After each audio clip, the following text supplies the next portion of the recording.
Representative Carter, who comes to us virtually. Mr. Carter, you're recognized for 5 minutes, please. Thank you, Mr. Chairman, and thank you, Administrator, for being here.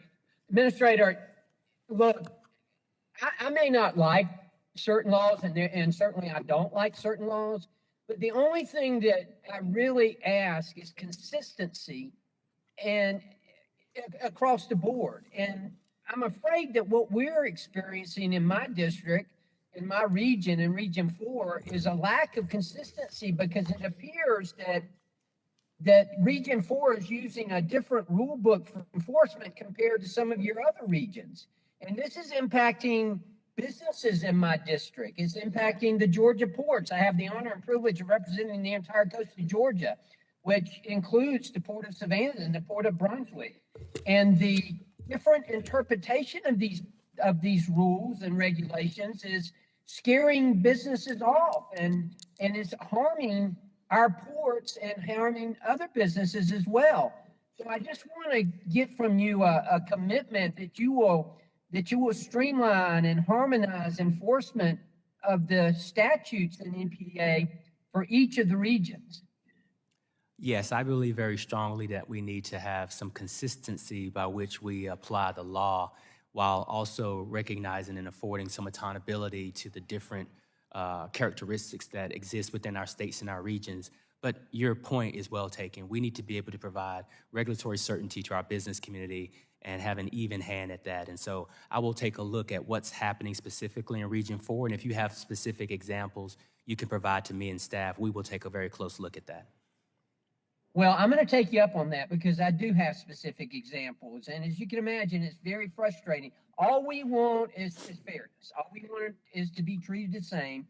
And we don't feel like we're getting that in Region 4. So thank you for your commitment to that. And I am going to take you up on that, and I am going to send you examples of what I'm talking about here. Okay. Now, if I could shift gears for just a second, it appears that a theme of all of my colleagues is the agency seems to be stretching itself kind of thin here. I mean, this is the largest budget request ever by EPA, a 28.6% increase from last year. And this is on top of the $55 billion the agency received through the infrastructure law. So I've got serious concerns about EPA being able to manage all of this.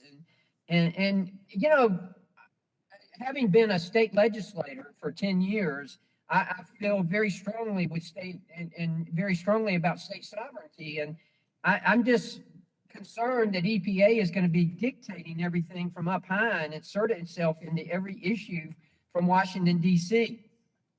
And I just want to make sure that the administration understands this, and especially when it comes to air quality standards, it's got to issue timely guidance so that states can put together the state implementation plans. And I just want to make sure that you understand how important that is, and to ask you, why is EPA not working with states and providing more resources to approve their state implementation plans at a faster pace? Well, I can tell you that I definitely agree with you on that. As a former state regulator, I was responsible just a couple of years ago on developing those SIP plans and implementing those SIP plans. Just a couple of months ago, I convened a meeting in Asheville, North Carolina, that had about 45 to 46 of the 50 state environmental secretaries to talk about the importance of the relationship between the federal government and the state government. We are co-regulators, and I respect that relationship, and I actually believe in the real definition of cooperative federalism. So the goal really is for us to be really good partners with our state regulators and to be sure that we're working hand in hand. And I can assure you that me and this team are really focused on playing EPA's role as a federal agency, but also understanding the importance of that co-regulatory role that our state secretaries have. And so you have my commitment to continue to work on that as EPA administrator, the same way I enjoyed that as a state secretary just a few years ago. Okay, very quickly, I'm about out of time and they're calling me to the floor here. But I noticed that you have convened or called for some roundtables to be held in different regions.